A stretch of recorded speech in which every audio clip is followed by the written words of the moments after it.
الحمدللہ رب العالمین والصلاة والسلام علی اشرف الانبیاء والمرسلین اما بعد بسم اللہ الرحمن الرحیم ان اللہ یرفع بهذا الکتاب اقواما ویضع به آخرین۔ یقیناً اللہ تعالیٰ اس کتاب کے ذریعے سے کئی قوموں کو بلند کرتا ہے اور اس سے روح گردانی کرنے والی قوم کو پست کرتا ہے۔ وَأَنزَلْنَا عَلَيْكَ الذِّكْرَ لِتُبَيِّنَ لِلنَّاسِ مَا نُزِّلَ عَلَيْهِمْ وَلَعَلَّهُمْ يَتَفَكَّرُونَ، اور ہم نے تیری طرف یہ نصیحت اتاری تاکہ تو لوگوں کے لیے کھول کر بیان کر دے جو کچھ ان کی طرف اتارا گیا ہے اور تاکہ وہ غور و فکر کریں۔ آیت نمبر 32 قَالَ يَا آدَمُ، فرمایا اے آدم علیہ السلام انہیں ان کے نام بتا۔ تو جب اس نے انہیں ان کے نام بتا دیے فرمایا کیا میں نے تم سے نہیں کہا تھا کہ بے شک میں ہی آسمان اور زمین کی پوشیدہ چیزیں جانتا ہوں اور جانتا ہوں جو کچھ تم ظاہر کرتے ہو اور جو کچھ تم چھپاتے ہو۔ کیا پتہ چلا؟ فرشتے بھی غیب نہیں جانتے۔ علام الغیوب صرف اللہ تعالیٰ کی ذات ہے۔ کسی ورکشاپ کی ذمہ داری سپرد کرتے وقت یہ دیکھا جاتا ہے کہ اس کے اوزاروں کا علم کون رکھتا ہے۔ ظاہر ہے کہ انہیں وہی استعمال کر سکتا ہے جو ان کے بارے میں جانتا ہوگا یا کم از کم ان چیزوں کے نام جانتا ہوگا۔ تو اللہ تعالیٰ نے زمین کی تمام اشیاء کے نام حضرت آدم علیہ السلام کو سکھا دیے اور فرشتوں پر واضح کیا کہ زمین کی خلافت کے لیے صرف تسبیح و تقدیس کافی نہیں بلکہ علم اسماء بھی ضروری ہے جو صرف حضرت آدم علیہ السلام کو عطا کیا گیا تھا، فرشتوں کو نہیں عطا کیا گیا تھا۔ انی اعلم ما لا تعلمون، یعنی میں جانتا ہوں جو تم نہیں جانتے۔ اس سے کیا معلوم ہوا کہ فرشتوں کا علم جزوی ہے اور وہ مقرب ہونے کے باوجود علم غیب نہیں رکھتے۔ علم غیب اللہ کے سوا کوئی نہیں جانتا۔ حضرت عائشہ صدیقہ رضی اللہ عنہ نے فرمایا جو شخص تمہیں کہے کہ نبی کریم صلی اللہ علیہ وسلم غیب جانتے تھے تو بلا شبہ اس نے جھوٹ کہا۔ اللہ تعالیٰ تو فرماتا ہے کہ اس کے سوا کوئی غیب نہیں جانتا۔ آیت نمبر 34 اور جب ہم نے فرشتوں سے کہا آدم علیہ السلام کو سجدہ کرو تو انہوں نے سجدہ کیا مگر ابلیس نے اس نے انکار کیا اور تکبر کیا اور کافروں سے ہو گیا۔ کیا معلوم ہوا؟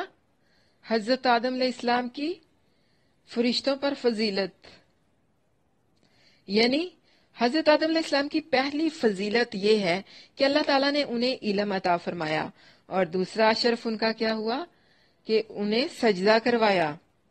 یہ سجدہ عبادت کے لیے نہیں تھا۔ سوال آ سکتا ہے نا ذہن میں کہ غیر اللہ کے لیے سجدہ کرنا حرام ہے تو پھر حضرت آدم علیہ السلام کو سجدہ کرنے کا حکم کیوں دیا گیا؟ تو کیا معلوم ہوا کہ یہ سجدہ عبادت کا نہیں تھا، یہ سجدہ تعظیم تھا جو کہ پہلی امتوں میں جائز تھا۔ حضرت عبداللہ بن ابی اوفا رضی اللہ عنہ بیان کرتے ہیں کہ حضرت معاذ رضی اللہ عنہ جب شام سے واپس آئے تو انہوں نے نبی کریم صلی اللہ علیہ وسلم کو سجدہ کیا۔ آپ صلی اللہ علیہ وسلم نے فرمایا معاذ یہ کیا ہے؟ کہا میں شام گیا تو میں نے دیکھا کہ وہ اپنے پادریوں اور اپنے افسروں کو سجدہ کرتے ہیں۔ میں نے دل میں چاہا کہ ہم آپ صلی اللہ علیہ وسلم کے ساتھ اسی طرح کیا کریں، تو رسول اللہ صلی اللہ علیہ وسلم نے فرمایا تم یہ کام نہ کرو، کیونکہ اگر میں کسی کو حکم دینے والا ہوتا کہ وہ غیر اللہ کو سجدہ کرتے تو میں عورت کو حکم دیتا وہ اپنے خامد کو سجدہ کرتی، مگر افسوس کہ جاہل صوفی اور عوام جب اپنے پیروں کے پاس حاضریاں دیتے ہیں تو انہیں سجدہ کرتے ہیں اور وہ بھی اس پر خاموش رہ کر ان کی حوصلہ افزائی کرتے ہیں۔ دوسری بات کیا پتہ چلتی ہے؟ نمبر 1، اللہ تعالیٰ کے حکم کا انکار انسان سے اللہ تعالیٰ کا رشتہ توڑ دیتا ہے، اللہ تعالیٰ کے ساتھ تعلق توڑ دیتا ہے۔ اور تیسری چیز کیا ہے؟ حسد سے بچنا ہے۔ حسد انسان کے اندر تکبر پیدا کرتا ہے اور تکبر انسان سے اللہ تعالیٰ کی نافرمانی کرتا ہے، اور جب انسان اللہ تعالیٰ کی نافرمانی کرتا ہے تو پھر وہ کہاں